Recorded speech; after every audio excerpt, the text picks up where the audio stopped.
할렐루야. 오늘 주님 앞에 나와서 예배드리는 우리 예수은족교회 모든 성도들에게 하나님께서 큰 은혜와 복을 내리시기를 원합니다. 어수선한 그런 상황 가운데 정말 하나님께서 우리에게 큰 은혜를 주시기를 원하고 하나님의 능력과 권능 안에서 온전히 서가는 크리스찬으로 살아갈 수 있기를 원합니다.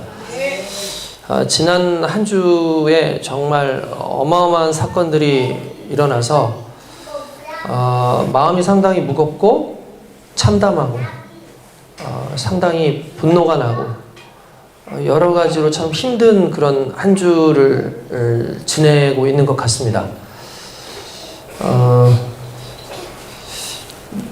제가 원래 정치적인 어떤 좀 말을 잘 안 하려고 해요. 왜냐하면은 교회 안에는 여러 이 분들이 계실 수 있기 때문에 그런 얘기를 하지 않지만, 이 문제는 정치적 문제가 아니라 민주주의의 근간을 무너뜨리는 것이라고 생각을 하고, 그리고 국민이 행사한 그 주권을 개개인이 함부로 그것을 행사하고 또 유린하는 그런 부분이라고 생각을 하기 때문에 신부들도 시국 선언을 하더라고요. 신부들도. 근데 목사님들은 솔직히 그런 부분에 상당히 나서지 않는 부분이 있지만, 지금은 너무나 참담한 시대를 살아가고 있고, 이 정권의 무능함과 또 말도 안 되는 그런 폐악질 같은 그런 행동에 대해서 우리 믿는 자들이 일단 기도해야 되고, 그리고 무엇보다도 이 부분에 대해서 의식적으로 행동해야 된다고 생각합니다. 여러분, 누군가가, 우리가 한 가지만 얘기를 하면, 범죄자가 죄를 지으면 우리 많은 사람들이 이렇게 생각을 해요. 어떤 사람들은, 범죄자의 편에 서는 사람들은 사과하면 되는 건 아니냐, 사과하면 되는 건 아니냐. 여러분, 그냥 일반적인 그냥 친구 사이에서 있는 어떤 무례나 이런 것은 사과해서 이해하면 되는 문제입니다. 근데 범죄는 사과 플러스 두 가지가 필요해요. 첫 번째, 적어도 책임이 있어야 됩니다. 책임이 있어야 돼요. 그러면 책임이 없다고 했을 때는 어떻게 해야 되냐면 처벌해야 됩니다. 그게 법질서고 그게 옳은 거예요. 지금 그 두 가지가 일어나지 않는 그 상황에서 정말 참담함을 느끼고 있습니다. 제가 드리는 이 내용이 무슨 내용인지를 아시기 때문에 제가 구태여 무슨 설명을 하지는 않겠지만, 그러나 적어도 의식 있게 살아갈 수 있기를 바랍니다. 여러분도 언젠가 여러분도 그런 얘기 해드린 적 있을 거예요. 이제 그 한나 아레나라고 하는 그 사람의 그 글을 통해서 나오는 이야기 들었을 겁니다. 수많은 그 당시 그 히틀러의 그 부역자들 있지 않습니까? 그 부역자들이 계속해서 이 유대인들을 학살하고 안 좋은 짓들을 다 하죠. 그때 이제 이 사람들이 이제 패망하고 나서 도망을 가요. 도망을 갈 때 잡아옵니다. 이 사람을 정말 잡아옵니다. 정말 기가 막힌 방법으로 다 잡아와요. 잡아와서 법정에 세우죠. 그런데 계속해서 이 사람들이 하는 말들이 있었어요. 뭐냐면, 우린 공무원이다. 우린 공무원이기 때문에 그냥 나라에서 하라는 대로 하는 거다. 그러니까 우리가 죄가 있다면 나라에 충성한 것밖에 없다. 라는 이야기를 계속해서 하는 겁니다. 그 이야기를 하면서 계속 얘기를 하니까 어느 순간에 사람들이 거기에 동조하는 사람들까지 생겨났어요. 분명히 그들이 못된 짓을 하고 나쁜 짓을 하고 유대인들을 600만 명이나 되는 사람들을 학살하는 그런 행동들을 했음에도 불구하고 그들에 대해서 오히려 옹호하는 사람들까지도 생겨나더라는 거예요. 최종 심의 판결이 나오는 그때에 아무도 말을 못하고 있는 상황에서 한나가 일어나서 한마디 외칩니다. 여러분들은 지금 무죄라고 얘기하지만 실은 여러분들은 유죄입니다. 왜냐하면 여러분들은 아무 생각 없이 살았기 때문에 유죄인 겁니다. 라고 얘기를 해요. 무슨 말입니까? 이 사람들이 말하는 것, 물론 말이 된다고 뭐 여러 가지 이론적으로 따져보면 될 수 있지만 그 안에 정의가 없잖아요. 그 안에 공의가 없잖아요. 그러니까 그냥 시키면 시키는 대로 하는 것은 그것은 그냥 아무런 자기의 정체성, 주체성 없이 사는 거예요. 그런데 시키는 것이 아니라 이것이 옳은 것인지 이것이 그른 것인지에 대해서 항거할 수 있고 이야기할 수 있다는 건 엄청난 용기죠. 그 용기 없이 살아가는 것, 그것으로 인해서 수많은 사람들이 죽어나가고 인권이 유린당하는 그것은 오히려 큰 범죄라는 거예요.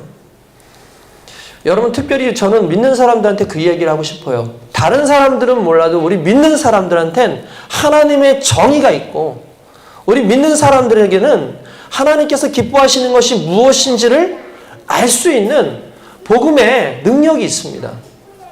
저는 적어도 이 복음의 능력이 우리 인생 가운데 자연스럽게 하나님의 사람으로서 주장되어져야 된다고 생각을 하고, 그리고 그러한 삶을 살기 위해서 애쓰는 모습이 오늘 저와 여러분들에게 있기를 원합니다. 어떻게 보면은 오늘 참 이렇게 힘든 시기를 살아가는 우리에게 수많은 위로와 용기가 필요하겠지만 오히려 이럴 때일수록 우리 마음 가운데, 우리의 삶 가운데 정말 하나님의 능력으로, 하나님께서 주신 그 능력으로 세상을 바라보고 기도하고 행동하는 그런 믿음의 지성인으로서 살아갈 수 있는 저와 여러분 되시길 주님의 이름으로 축원드립니다. 할렐루야. 할렐루야. 아멘. 우리는 하나님의 은혜 받은 사람들입니다. 믿으시죠? 네. 하나님의 은혜를 가지고 살아가는 사람들에게 하나님의 은혜는 힘일 뿐만 아니라 능력이지요. 그러니까 간단하게 말하면 우리가 누구냐가 결국 우리의 능력이 되는 거예요. 내가 누구냐가 나의 능력이 되는 거예요. 그러니까 많은 사람들이 내가 무엇을 할 수 있느냐에 솔직히 초점을 많이 맞춰서 내가 무엇을 할 수 있느냐가 내 능력이라고 생각하지만 실제로는 내가 누구냐가 나의 능력이에요. 그러니까 우리 그리스도 예수 안에서 내가 무엇을 할 수 있는가가 중요한 게 아니라 내가 그리스도인이라는 그 자체가 이미 능력인 것이고 내가 하나님의 자녀라는 자체가 그것이 부여하고 있는 능력이 있는 거예요. 마치 세상에 아무리 돈이 많은 사람이 있다 할지라도 이 왕자가 그 권력과 그 왕자라고 하는 그것만으로 이미 세상에 있는 그 나라에 있는 모든 것들을 압도할 수 있는 것처럼 우리도 마찬가지라는 거죠. 세상 속에서 내가 얼마만큼 능력을 가지고 살아가느냐가 중요한 게 아니라 내가 누구냐라는 걸 깨달아야 된다는 거예요. 무엇보다 가장 중요한 건 우리는 하나님의 자녀입니다. 우리는 그리스도의 일꾼입니다. 하나님께서 세워주신 이 땅 속에서 하나님의 자녀로 서 있다는 그 자체가 이미 능력이고 우리가 수많은 것들을 가지고 있지 않다 할지라도 이미 우리가 모든 것을 가진 하나님의 자녀로서 살아가고 있다는 것이 이미 세상의 모든 것을 지니고 살아가는 능력의 종이라는 것을 믿으시길 주님의 이름으로 축원드립니다. 오늘 말씀이 어떻게 보면 그것을 의미하는 거예요. 하나님의 능력의 사람으로서 하나님을 믿는 사람으로서 세상을 살아갈 때 화목을 도모하고 세상 속에서 하나님의 영광을 도모하고 살아갈 때 수많은 사람들이 너 아무것도 없잖아, 너 능력도 없잖아, 그런데 너가 할 수 있는 것이 무엇이야? 라고 얘기하는 그 순간에 담대하게 나는 하나님의 동역자다, 나는 하나님의 자녀다, 나는 하나님의 일꾼이다 라고 고백함으로 말미암아 중요한 건 내 삶 가운데 내 사역의 정당성을 주장할 수 있고 그리고 그것이 결국 세상을 변화시킬 수 있는 힘이 된다는 사실입니다. 바울이 그런 정신으로 살았고 바울이 고린도에 끊임없이 이야기하고 그들에게 말했던 것은 어떤 그냥 자신의 주장을 얘기하려는 것이 아니라 내 존재가 누구인지 그리고 내 존재가 이렇기 때문에 내가 이런 삶을 살아왔다라는 것을 보여주는 하나의 증거라는 것을 오늘 저와 여러분들이 깨달을 수 있길 주님의 이름으로 축원드립니다. 전에도 말씀드렸지만 교회가 가장 혼란했던 곳이 바로 고린도다라고 말씀을 많이 드렸을 겁니다. 고린도에는 이미 당파도 여럿이 생겨가지고 아볼로파, 그리고 게바파, 바울파, 심지어는 예수파라고 하는 그런 파가 막 조성이 돼서 교회가 분열이 되어지는 그런 상황 가운데 있었어요. 그러다 보니까 온갖 안 좋은 것들이 많이 일어나죠. 여러분, 결국 분열이 생기면요, 무너짐이 생깁니다. 결국 분열이 생기면 무너짐이 생겨요. 어느 곳에서도 분열이 생기기 시작하면은 하나 될 수 없는 상황이 생기죠. 특별히 교회라는 곳은 그리스도 예수의 보혈로 말미암아 구원받은 하나님의 백성들의 모임이기 때문에 분열이 되어지기 시작하면은 악한 사단의 괴계가 끊임없이 들어와가지고 우리를 넘어뜨릴 준비를 한다는 거예요. 이 고린도가 그런 상황 가운데 있습니다. 결국 고린도에 그런 상황이 생기니까 이단들도 투입하기 시작해요. 이단들이 들어와가지고 교회를 막 무너뜨리려고 막 애쓰는 겁니다. 왜요? 분열되었기 때문에. 여러분, 그 이소부화에 그런 내용이 있습니다. 소가 3마리가 있었습니다. 소 3마리가 있었는데 이 사자가 이 소 3마리를 잡아먹고 싶은데 잡아먹을 수가 없는 거예요. 왜냐하면 셋이서 몰려다녀요. 깡패도 아니고. 막 몰려다니는 거예요. 얘네들이 막 몰려다니니까 사자가 가가지고 얘네들을 진짜 잡아먹고 싶은데 잡아먹을 수 있는 기회가 없는 거예요. 왜냐하면 사자가 한 놈을 막 잡아가지고 이렇게 먹으려고 하면 다른 2놈이 와가지고 같이 막 뿔로 들이받습니다. 여러분, 소들 대단하더라고요. 특별히 이렇게 아프리카에 사는 그 물소 이런 것들 보셨습니까? 대단해요. 그 전에 한번 무슨 영상 보니까 사자가 소를 잡아먹기 위해서 이렇게 물었는데 뒤에서 소 한 마리가 오더니 그냥 뿔로 딱 치는데 사자가 붕 떠요. 붕 뜨고 땅에 떨어지는데 사자 그 배가 다 찢어져요. 어마어마하게 힘이 좋아요, 사자들. 소가. 그러니까 대단하죠. 그런데 소가 혼자 있을 때는 힘을 못 써요. 왜 그런지 아십니까? 사자나 이런 동물들은 공격을 할 때 목을 물어요. 그죠? 목을 물고 넘어뜨리죠. 이게 두꺼워서 잘 찢어지지 않습니다. 아마 여러분들 잘 아실 거예요. 근데 하이에나가 공격하는 거 보셨어요? 하이에나가 소라든지 심지어는 코끼리까지도 쓰러뜨리는 경우가 있는데 놀랍게도 뒤를 물어요. 얘는 뒤를 물어요. 뒤가 어느 곳인지는 아시겠지만 2군데예요. 실제로 고안 같은 걸 막 물어버리는 거예요. 그러면은 이제 얘네들이 막 거의 쓰러지거든요. 그런데 더 놀라운 게 뭔지 아십니까? 물리지도 않을 것 같아 항문을 물어요. 잡아당겨요, 그거를. 그러니까 이게 참 말도 안 되는 거지만 그 치악력이 대단합니다. 치악력이 대단해서 항문이 빠져요, 얘네들이. 그래서 죽어요. 그러니까 이게 돌릴 수가 없잖아요. 그러니까 뒤에서 물어버리니까 이게 돌릴 수가 없어. 뒤로 발길질을 하려고 해도 얘네들이 딱 붙어가지고 거기 있으면 발길질도 안 가요. 이게 떨어져 있을 때나 그래도 발길질이 가는 거지. 그렇더라고요. 그러니까 얘네들이 서로 붙어 있어요. 붙어가지고 다른 게 오면 다른 게 받아주고 그런 역할을 하더라고요. 근데 이소부화에서는 그런 얘기가 나오죠. 사자가 도저히 얘네들이 안 되니까 이렇게 얘들이 풀 뜨고 있을 때 한 마리한테 가요. 한 마리한테 가서 나 너 잡아먹으러 온 거 아니야. 내가 말이야 지난번에 얘기 들었는데 저 옆에 있는 소 있잖아. 걔가 너한테 뭐라고 하더라. 너 뭔가 이상하대. 너 뭐 어쩌고 한데 얘기를 하는 거야. 얘가 처음에는 안 그랬는데 이게 딱 옆에 보니까 안 그래도 쟤한테 좀 섭섭한 게 좀 있었거든.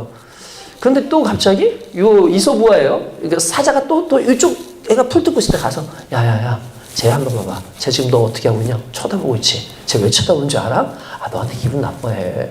너 재수 없다고 그러고 있어. 너 어떡할 거야? 이런 식으로 차례대로 소들한테 얘기를 해요. 소들이 기분이 나빠가지고 서로 풀을 뜯다가 어느 순간부터 풀을 따로따로 떨어져요. 조금 지나고 나니까 더 멀어지는 거야. 더 멀어지는 거예요. 그때 사자가 다녀와서 한 마리씩 잡아먹어요. 그러니까 이게 이소부화의 얘기예요. 나오는. 정말 웃기는 얘기고 별것도 아닌 얘기 같지만 여러분 이제 실제로 교회 안에 분열이 생기기 시작하고 우리의 삶 가운데 가족 간에 분열이 생기기 시작하면은 중요한 건 어느 순간부터 전혀 생각지도 못했던 방식으로 사단들이 그 틈을 파고 들어와서 우리의 사이를 벌려놓기 시작하고 맨 마지막에는 우리의 믿음을 떨어뜨려놔요. 그러니까 여러분 이게 교회 안에서 있을 수 있는 충분한 상황들인 거죠. 그래서 결국 하나님의 말씀 속에서 바울이 말하고자 했던 게 뭐냐면 너희 지금 화목하지 못하니까 너희 지금 분열되고 있으니까 지금 온갖 악한 것들이 들어와가지고 너희들을 넘어뜨리려고 하지 않느냐라고 얘기를 먼저 하고 난 다음에 너희가 화목해야 될 이유가 하나가 있다라는 말을 시는 이전에 얘기해요. 그게 뭘까요? 우리는 그리스도 예수 안에서 하나다. 우리는 그리스도 예수로 말미암아 하나 되었고 그리스도 예수로 말미암아 화목해 되었으므로 우리의 이 그리스도의 그 화목이 사람과의 화목으로 연결되지 않으면 그건 하나님의 자녀가 아니다라고 얘기하고 있는 거예요. 오늘 저와 여러분들이 진정한 하나님의 자녀로서 세상을 살아가길 원하고 하나님의 자녀로서 하나님과 화목하게 하신 그것을 세상 가운데 또한 화목하게 하는 진정한 믿음의 능력자들로 살아갈 수 있길 주님의 이름으로 축원드립니다. 우리가 하나님께 함께 일하는 자로서 너희를 권하노니 하나님의 은혜를 헛되이 받지 말라라고 오늘 6장 1절에 나옵니다. 고린도전서 3장 9절에는 우리는 하나님의 동역자들이다라고 나와 있어요. 그죠? 그래서 바울은 스스로가 나는 하나님의 동역자라는 철저한 자각의식이 있었다는 거예요. 왜 여러분 이게 중요한 겁니다. 자각의식이 중요해요. 오늘 성경에 나오는 부분에 있어서 가장 중요한 건 자각의식이에요. 자각의식. 내가 하나님의 일꾼, 하나님의 자녀라는 것에 대한 자각의식이 없으면 우리가 사역하기가 쉽지 않아요. 이걸 얘기하는 거예요. 여러분 세상 속에서 하나님의 자녀로 살아가지 못하는 이유는 하나님의 자녀라는 자각의식을 가지고 있지 않기 때문이라는 거예요. 그러니까 그리스도 예수의 복음을 가지고 살아가는 사람으로서 그리스도의 복음의 자녀라는 것을 자각하지 않으면 세상 속에서 힘이 없어요. 이게 자각이 그만큼 중요한 거예요. 바울이 원래 나와 있는 이 성경에는 하나님이라는 단어는 실은 빠져 있어요. 원래 원어에는. 우리가 함께 일하는 자로서 라고 되어 있어요. 근데 이 부분에 대해서 그러면은 누구에 대해서 일하는 것이라는 것일까라는 걸 자꾸 찾다 보니까 방금 전에 말씀했던 고린도전서 3장 9절에 우리는 하나님의 동역자라고 정확하게 나와 있어요. 그러니까 바울이 늘 말하고 있는 우리가 동역자야 라고 말할 때 그는 그냥 내가 좋은 대로 우리 마음대로라는 말을 쓰지 않고 우리는 반드시 하나님의 동역자라는 말을 사용하고 있다는 거죠. 여러분 이 말은 무슨 말인지 아십니까? 우리가 하는 사역이 세상의 사역이 아니라 하나님의 사역이라는 거예요. 특별히 하나님의 자녀들은 하나님의 사역을 하기 위해서 애쓰는 노력들이 필요한 겁니다. 그리고 그 애씀을 위해서 달려가고 그 애씀을 위해서 정말 나의 인생을 다 드릴 수 있는 건 다시 말하지만 자각이에요. 자각. 내가 자각을 해야 돼요. 바울이 바로 그러한 이 철저한 자각을 통해서 그가 하는 행동 하나하나가 내가 하고자 하는 일이 아니라 하나님께서 하신 것이다라는 것을 의미하는 거 있는 거죠. 그러면서 하나님의 은혜를 헛되이 밟지 말라라고 그렇게 얘기합니다.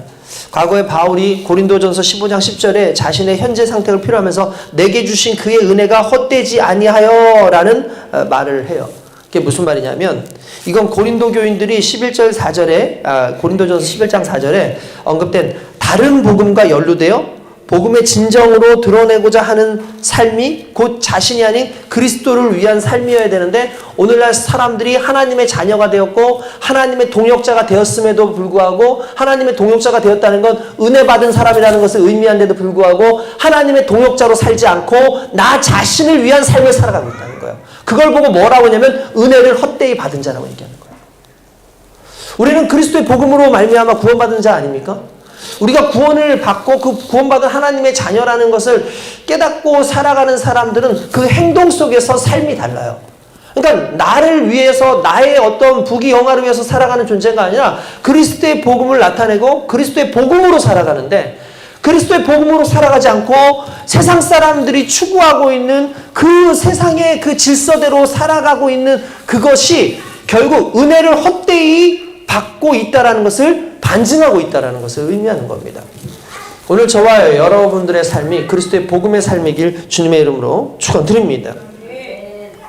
지금이 어떤 시대입니까? 은혜를 충만히 받을 만한 시기입니다. 은혜를 충만히 받을 만한 이 시기에 하나님의 자녀들에게 주신 그 은혜를 충만히 받고 받고 충만히 살아가는 것이 또 우리에게 필요한 부분이죠. 오늘 성경에 또 보면 이르시되 내가 은혜 베풀 때에 너에게 듣고 구원의 날을 너를 도왔다 라고 하셨으니 보라 지금은 은혜 받을 만한 때요 보라 지금은 구원의 날이로다. 할렐루야. 여러분 지금이 하나님께서 오늘 우리에게 다가오시는 은혜의 날입니다. 오늘 이 하루가 하나님께서 주시는 구원의 날인 줄로 믿습니다. 그 구원 안에 주신 하나님의 은혜가 정말 어떤 방식으로든 우리 가운데 지켜질 수 있도록 우리의 삶을 하나님의 복음으로 살아내는 것, 이게 바로 크리스천들의 삶의 모습이다라는 걸 말씀하기 위해서 이 말씀을 적용시킨 거예요. 그러면서 옛날 그 개역 성경에 보면 성도들이 하나님의 은혜를 받을 만하다라고 이렇게 표현이 되어 있어요. 그러니까 내가 은혜 베풀고 내가 너를 듣고 구원의 날에 너를 도왔다. 이게 원래 이사야서에서 나오는 말씀이에요. 그래서 이제 곧 조금 있으면 이 너희들이 바벨론에서부터 풀려나서 구원을 받을 거야 라는 그런 말입니다. 근데 여기서 우리가 지금은 은혜 받을 만한 때요 라는 말이 나오는데 여기 한번 생각해 보세요. 지금은 우리가 은혜를 받을 만한 때다. 그러니까 여기서 주어가 누구예요? 우리잖아요. 그러니까 우리예요. 근데 원어 성경을 보면은 원문상에 이렇게 됐어요. 하나님께서 그들을 받으실 만하다. 그러니까 무슨 말이냐면 내가 구원을 받을 만하다가 아니라 실은 하나님께서 우리를 받으신다라는 의미예요. 그 말은 무슨 말이냐면 은혜는 우리가 하나님을 받는 게 아니라 하나님이 우리를 받으시는 거예요. 그러니까 우리의 인생은 하나님이 인정해 주시고 하나님이 받으신 인생이라는 거죠. 그 인생 가운데 살아가는 우리가 하나님과 동역자가 되어서 살아간다는 건 다른 말로 하면 내가 주인이 돼가지고 내가 주체가 돼가지고 누군가를 끌어안고 하는 그런 개념이 아니라 내가 하나님의 동역자로서 섬기고 낮아지고 복음 안에 참여하는 것을 의미하는 것을 말하는 겁니다.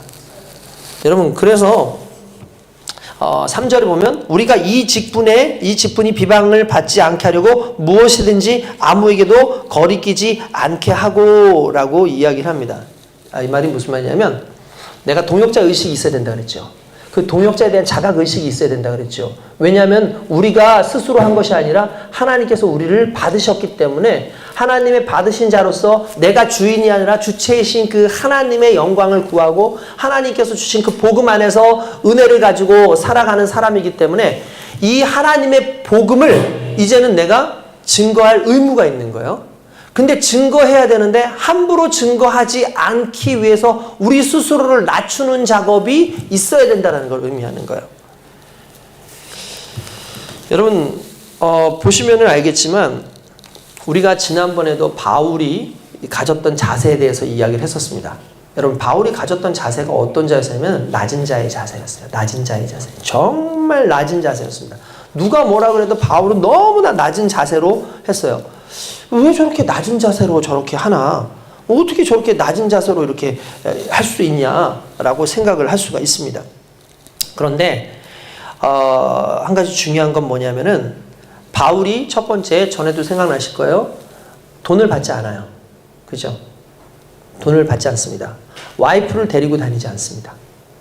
왜냐하면 그런 걸 하면은 모든 사람들이 다 자기한테 이렇게 당연히 내가 교회를 세웠으니까 당연히 해주는 것이라고 생각을 할 수 있는데 그렇게 하지 않는 이유는 무엇에 방해를 주지 않기 위해서? 복음 증거에 방해가 되지 않기 위해서라고 아주 완전히 저자세로 나가요. 바울 자신이 사도직을 수행하는 과정 가운데 온갖 고난과 수고와 정말 모든 것을 감수하는 그 내용이 여기에서 나오는데 그 내용을 하면서도 너무 조심스럽게 얘기해요. 너무 조심스럽게 얘기해요. 뭔가를 드러내지 않고 뭔가 조심스럽게 살피고 하는 그런 내용들이 나와요. 그럼 결국 그 이야기도 결국 그거예요. 내가 함부로 너희들한테 막 얘기해가지고 날 뭘 주장하려는 게 아니라 난 항상 조심스럽게 혹시 나로 인해서 너희가 혹시 복음에 방해를 받을까 봐 두렵다라고 얘기를 하는 거죠.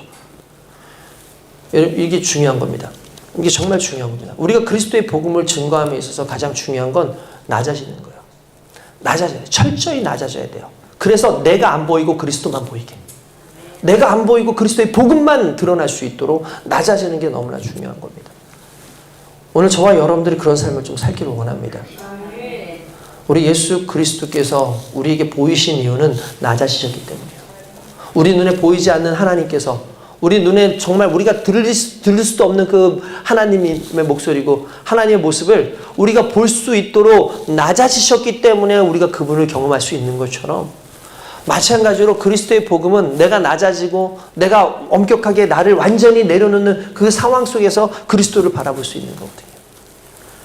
여러분, 우리 인생 그렇게 살아야 돼요. 나 주장하려고 그러고 나 무언가 얘기하려고 그렇게 해서는 안 되고, 오히려 나를 철저하게 내려놓고 그리스도를 높이기 위해서 상대방을 높여주는 그 의식, 이거 상당히 중요한 겁니다. 억울하고 뭔가 원망스럽고 막 짜증나고 그게 아니라 정말 어떤 식으로든 하나님의 은혜를 나타내려고 애쓰는 모습. 이 모습은 무엇에서부터 나타날 수 있습니까? 예수 그리스도께서 그렇게 오셨다라는 사실, 그렇게 낮아지셨기 때문에 내가 볼 수 있었다는 사실을 자각한 하나님의 백성들만 가능하다는 거죠. 서로에게 낮아지시길 원합니다.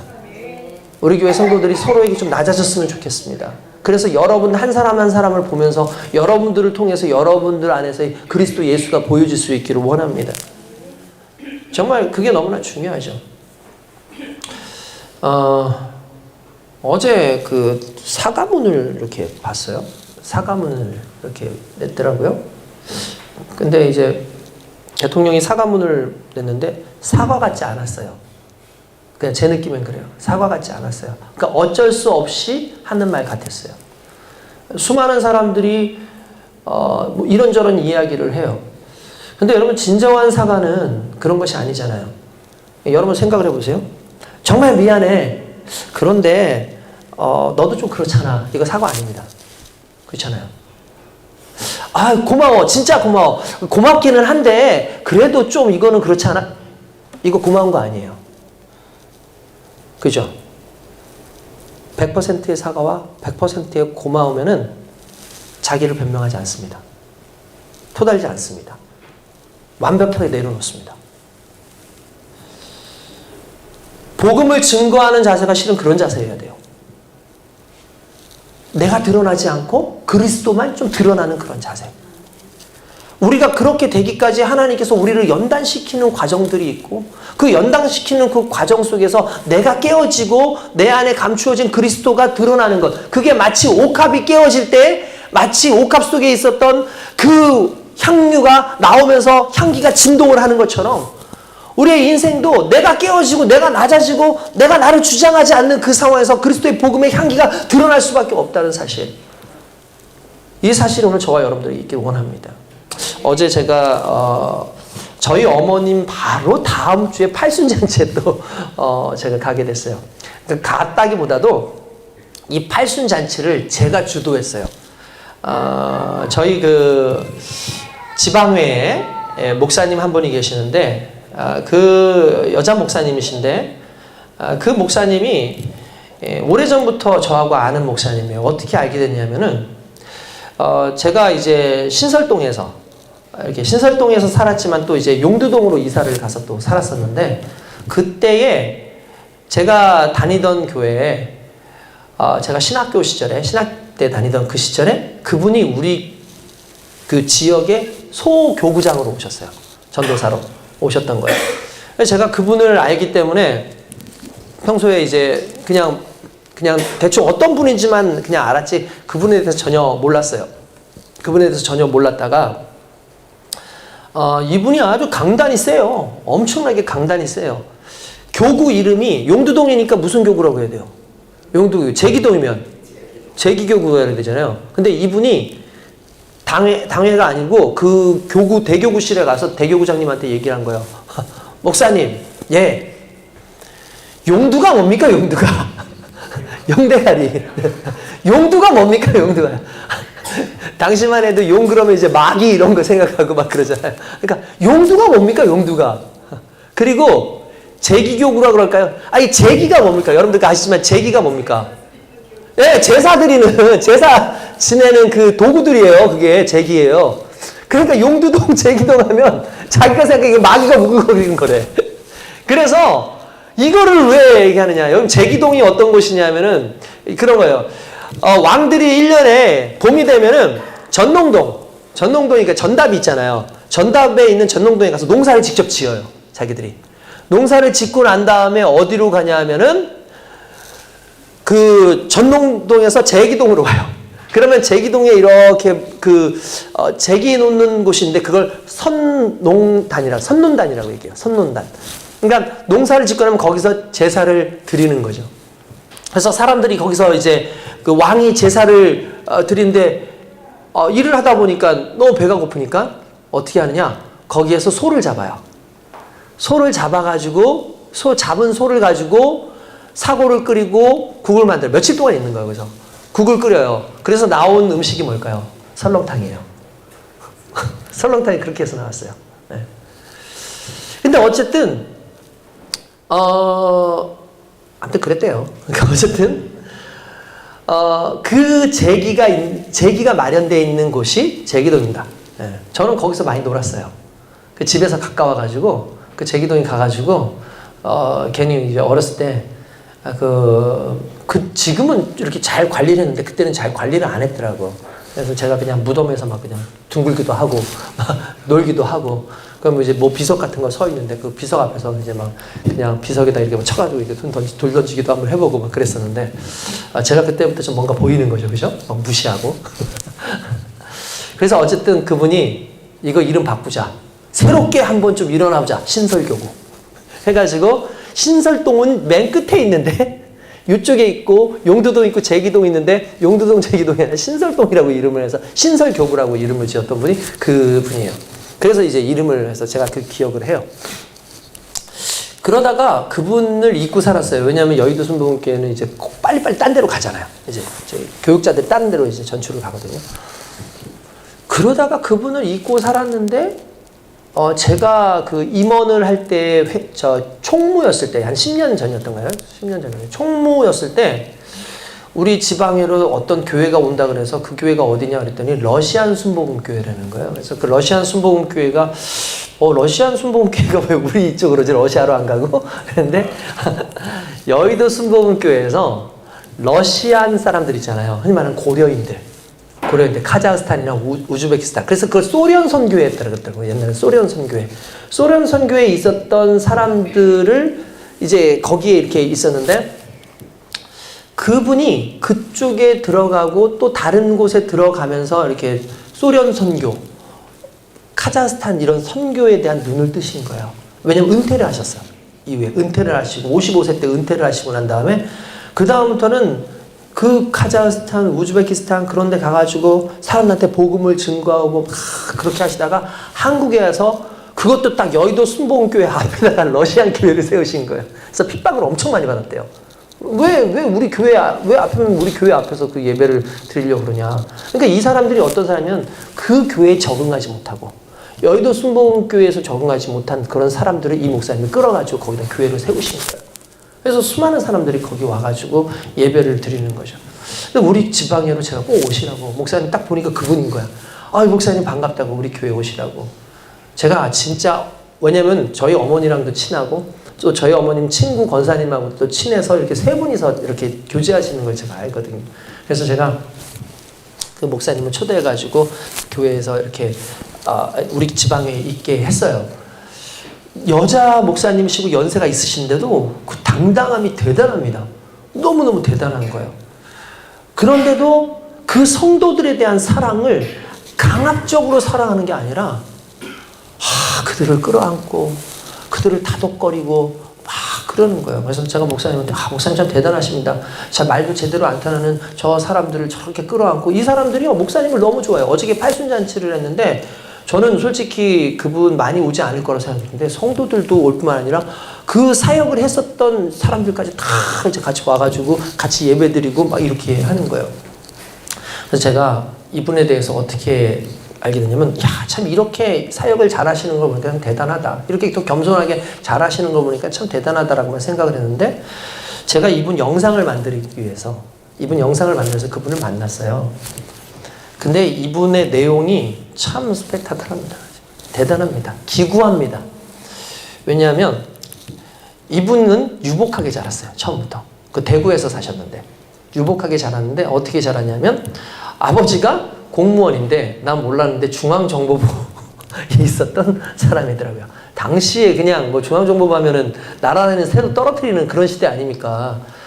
이분이 그 당시에 아버지가 그런 곳에서 일을 하시는 분이었고, 그러니까 유복하게 자랐고 오남매의 첫째인 거예요. 그러니까 장녀의 기질이 있어. 확실히 장녀의 기질이 또 있는 데다가 이제 저는 놀랐던 게 뭐냐면 우리 어머님 나이 때 유치원 다니는 거 저 처음 봤어요. 우리 어머님 시대 때 유치원 다닐 정도면 이거 대단한 사람들인 거거든요. 유치원 사진이 있어요. 거기서 유치원 사진하고 뭐 머리에다가 무슨 띠 같은 거 메고 무슨 뭐 공연을 하는지 모르겠는데 뭐 이거 하고 계신 그런 거예요. 게다가 지나고 난 다음에 그분이 중학교 나오시고 고등학교 나오시고 그리고 대학을 경대를 들어가서 그 당시에 경대 상당히 셌죠. 경대 사범대를 나와서 선생님이 되신 거예요. 그래서 제일 여자 중고등학교인데 선생님 냈는데 선생님 때 그 사진도 보니까 그 아버지 닮아서 카리스마 달라. 딱 선글라스 끼고 딱 팔짱 끼고 딱 이렇게 했는데 그 학생들이 딱 봐도 그냥 눈빛 하나에도 그냥 제압될 만큼 막 그런 사람들이 막 있더라고요. 근데 이제 자기가 왜 그런가 했더니 좀 강압적이고 좀 위압적이었대요. 자기하고 막내 동생하고 18살 차이가 나는데 그 자기 집에 와서 살 때에 얘가 아침에 안 일하면은 찬물을 가져와서 찬물을 동생한테 뿌렸대요. 쫙. 그러니까 아버지한테 배운 거지. 그러니까 쫙 뿌렸대요. 강압적이고 뭔가 권위적인 막 이런 게 있었던 거예요. 자기가 10살 때 예수를 믿었대요. 친구들 때문에. 근데 은혜를 경험하지 못한 거지.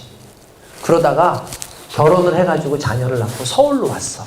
서울로 와가지고 여의도에 그 당시에 여의도에 학군이 막 살아가지고 막 할 그런 때였는데 여길 와가지고 다닌 교회가 여의도 순복음교회였더라고요. 근데 여의도 순복음교회를 다니는데도 교만한 거지. 자기 아버지도 잘 나갔고 자기 남편도 잘 나가고 자기도 나름대로 배움도 있고 어느 정도 이런 게 있으니까 막 그랬던 거예요. 주변에서 너무 잘하니까 주의 일도 좀 해봐라 뭐 이런 거 해보니까 난 그냥 내 나름대로 열심히 그냥 살겠다 이렇게 한 거예요. 그러던 어느 날 1984년 7월 28일 모든 가족이 속초에 가서 놀았어요. 재밌게 여름 휴가를 보내고 그냥 서울로 와도 되는데 마침 8월 1일이 아버님 생신이었대요. 그러니까 남편은 그랬대. 뭘 벌써 그렇게 빨리 가냐. 그냥 집에 왔다가 이따가 나중에 가자. 좀 쉬었다가. 근데 제가 얘기했잖아요. 이 목사님이 세요. 세다고. 그래서 남편한테 그냥 좀 가서 좀 있으면 어떠냐고. 좀 미리 좀 가서 얼굴도 좀 보고 좀 있다가 거기서 좀 놀다 오자. 그러니까 이제 남편이 그러자 이런 것이요. 그 당시에 포니투인가? 포니를 몰고 딱 이렇게 해서 지금처럼 이렇게 무슨 고속도로가 있었던 시대가 아니잖아요. 넘어가는데 이렇게 길을 이렇게 산덩을 넘어가고 커브를 도는데 이쪽에서 덤프트럭이 큰 게 회전을 하면서 돌아오는 거예요. 하는 순간에 그대로 덤프트럭 아래로 차가 빨려 들어갔어요. 사고가 난 거죠. 정신을 잃은 거예요, 이분이. 정신을 잃고 나서 이렇게 막 그 정신인데 완전히 온몸이 다 부러졌대요. 자기가 알겠더래요. 그 몸이, 그러니까 그래서 놀래가지고, 근데도 뒤에 애들이 셋인데, 순간적으로 이렇게 눈을 떠가지고 뒤를 탁 본 거야. 너무 참혹한 거죠. 아이 셋이 다 죽었어요. 근데 막내가 살아있는 것 같더래. 문도 안 열리는데 어떻게 나갔는지 모르겠는데 자기가 문을 열고 나가서 그 문을 열고 아들을 끌어안았더래요. 그러는 거예요. 이게 초인적인 힘이 나오더라는 거예요. 자기도 모르게. 끌어안고 이 애를 안았는데 이미 애가 숨져 있었던 거예요. 세 아이가 다 죽었어요. 남편이 옆에 앉아있는데 남편은 거의 막 피를 다 터고 머리가 다 터졌어. 어느 정도. 자기도 이미 다 몸이 망가져 있고 새 아이는 너무 안타깝게도 죽음을 당한 거예요. 사고를 당해서. 남편도 병원에 갔는데 병원에서 수술을 여러 번 받았는데도 이게 회복할 가능성이 없네요. 그래도 숨을 쉬고 있으니까 자기 아이들 잃은 것도 너무나 속상하고 너무나 괴로운데 이 남편을 살려야 된다는 그 의지, 왜냐하면 살아있으니까 살려야 된다는 의지가 있어서 하나님한테 그렇게 기도를 했대요. 이전까지는 그렇게 기도 안 해봤는데 정말 목숨을 걸고 기도를 했다는 거예요. 하나님, 우리 남편 불구로 그냥 평생 저렇게 살아도 좋으니까 살려만 달라고. 하나님, 내가 살려만 주시면 내가 어떻게든 하나님 정말 하나님께 영광 돌리겠다. 하나님 살려만 달라고. 기도를 하고 목사님들도 오셔서 기도해 주시고 성도들도 같이 기도했는데 하나님께서 조금씩 회복을 시켜주시는 거예요. 그래서 회복이 됐어. 근데 문제는 한쪽 다리가 마비됐어. 뇌가 어느 부분이 망가지면서 그쪽까지 마비가 온 거예요. 그래서 결국은 장애 판정을 받으셨고, 이게 뇌를 또 다쳐놓으니까 선망 증상이 자꾸 일어나서 자기가 군인이래. 그리고 목사님으로는 당신 군인 아니라고 그렇게 얘기했는데, 실은 군인 한 번도 군인 해보긴 했지만 군 무슨 장교 이런 걸 해본 적도 없고, 근데 어느 날은 자기가 또 뭐라 그러고 어느 날은 그러는 거야. 어떻게 할 게 있어요? 기도한 거죠. 하나님 살려달라고. 하나님 낫게 해달라고. 정신 똑바로 돌아오게 해달라고. 그때에 누군가가 이 목사님을 데리고 목사님 와가지고 정말 많이 힘든 거 안다. 이렇게 힘든 거 안다. 근데 내가 요즘에 기도를 하면서 보니까 당신에게 하나님께서 부르심이 있는 것 같다. 하나님께서 당신을 위한 뜻이 있는 것 같다. 당신을 또 위로하시고 또 당신이 하나님께서 하시는 그 사역을 원하시는 부분이 있으신 것 같다라고 얘기를 하더라는 거예요. 이 목사님은 그 순간에 그냥 자기도 모른 채 그냥 신학교에 들어갔다는 거예요. 그냥. 그래서 신학을 졸업하고 나서 전도사로 사는 거예요.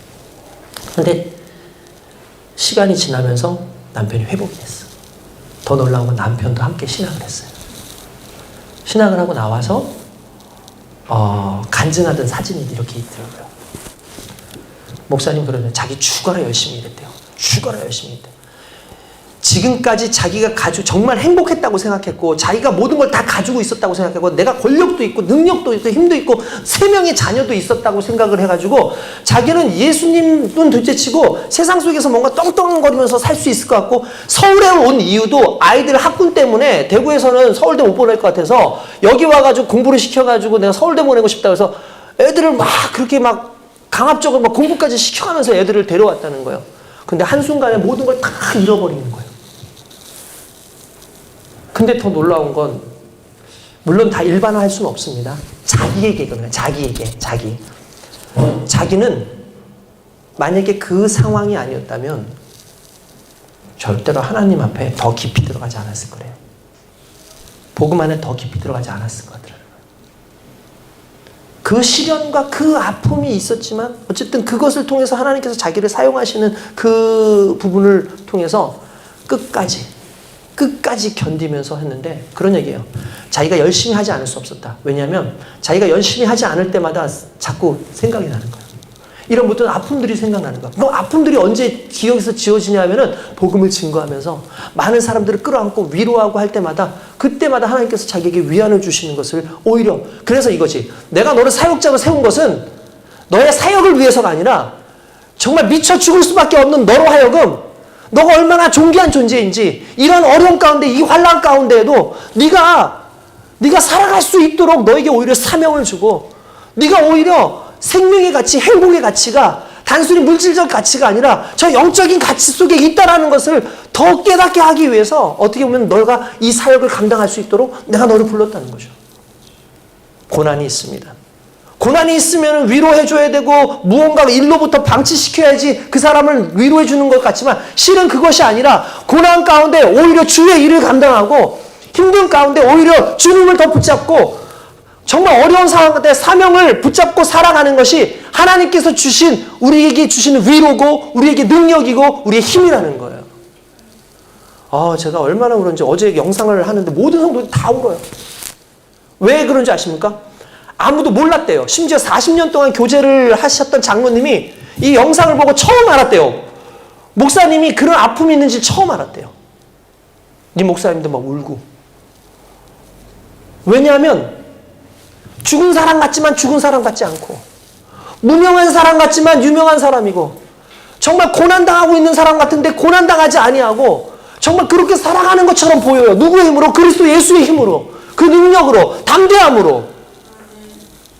모든 걸 다 빼앗겼지만 내 자녀들도 다 잃어버리고 얼마 전에는 남편 되시는 집사님도 돌아가셨습니다. 그런데 그가 고백하는 건 한 가지. 내게 있는 거 아무것도 없지만 내게 주신 그 하나님으로 말미암아, 내가 가지고 있는 나와 함께 하시는 그 하나님으로 말미암아 난 모든 것을 가진 자다. 그 고백이 너무나 귀한 고백이었어요. 그러면서 계속해서 나오는 게 뭐냐, 결국 그겁니다. 이제 내가 이 복음 드러내기 위해서, 내가 드러내기 위해서 나를 죽이고 나를 낮추고 끊임없이 나를 낮춰서 내가 아닌 하나님의 사람으로 살아가기 위한 그 믿음의 경주를 하고 있다는 거죠. 여러분, 저 오늘 성경을 읽다가 그런 부분이 나와요. 거기 보시면 7절에 진리의 말씀과 하나님의 능력. 진리의 말씀은 말 그대로 복음입니다. 하나님의 능력은 성령의 능력이고 우리에게 부여하신 하나님 자녀의 이름입니다. 거기에 의의 무기가 있습니다. 의의 무기는 칭의예요. 칭의. 무슨 말이냐면 우리로 하여금 의롭다. 의롭다. 이게 왜 그런 줄 아십니까? 여러분, 제가 설교할 때 막 어떤 설교를 하고 싶었어요. 근데 제가 어떤 잘못을 했어요. 그 다음날 제가 그 내용으로 설교할 수 있을까요? 없을까요? 못해요. 제가 양심이 있어서 못해요. 그쵸? 그렇잖아요. 맞아요? 부부싸움을 막 했어요. 그 다음날 제가 올라서 부부들이여 서로 사랑하십시오. 할 수 있어요? 없어요? 근데 저는 해야 돼요. 왜냐면 설교자니까. 근데 안 나와요. 그게 안 돼요. 속이 하면서도 화가 나죠. 안 돼요. 내가 누군가에게 도둑질을 했어요.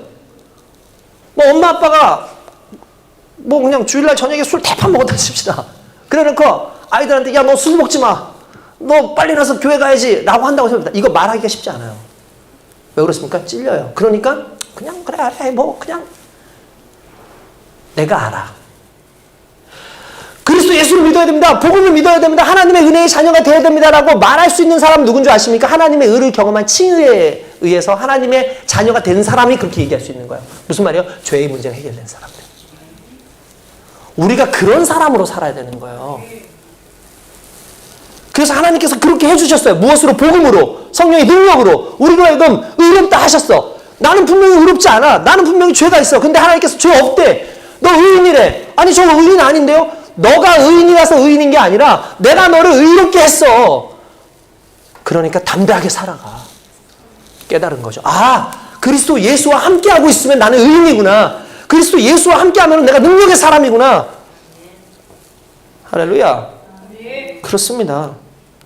10절에 보면은 근심하는 자 같으나 항상 기뻐하고, 우리의 인생의 독특한 특징이에요. 가난한 자 같으나 많은 사람을 부유하고, 여기에요. 이 부분 뭐냐면 가난한 자 같으나 부유한 자라고 안 하고 뭐라고 했어요? 부유하게 하는. 이게 중요한 겁니다. 바울 가난했죠. 근데 부유했어요? 부유하지 않았어요. 근데 부유하게 해요. 왜요? 하나님이 계시거든요. 그 하나님으로 부유하게 하는 자. 모든 것을 가진 자죠. 모든 것은 누굽니까? 하나님입니다. 그 하나님을 가진다라는 말은 안 되죠. 하나님이 우리를 품으신 거죠. 그 하나님과 함께 세상을 살아가는, 모든 것을 가진 자의 삶을 살아가는 우리는 지금 우리의 현실의 힘듦을 그것 때문에 고민할 것이 아니라 정말 하나님의 영광을 위해서, 하나님의 그 은혜를 위해서 더 낮아져서 많은 사람들을 그리스도로 부욕해 하는 그 사명 가운데 거해야 될 줄로 믿습니다. 오늘 그렇게 사는 저와 되시길 주님의 이름으로 축원드립니다. 기도하겠습니다.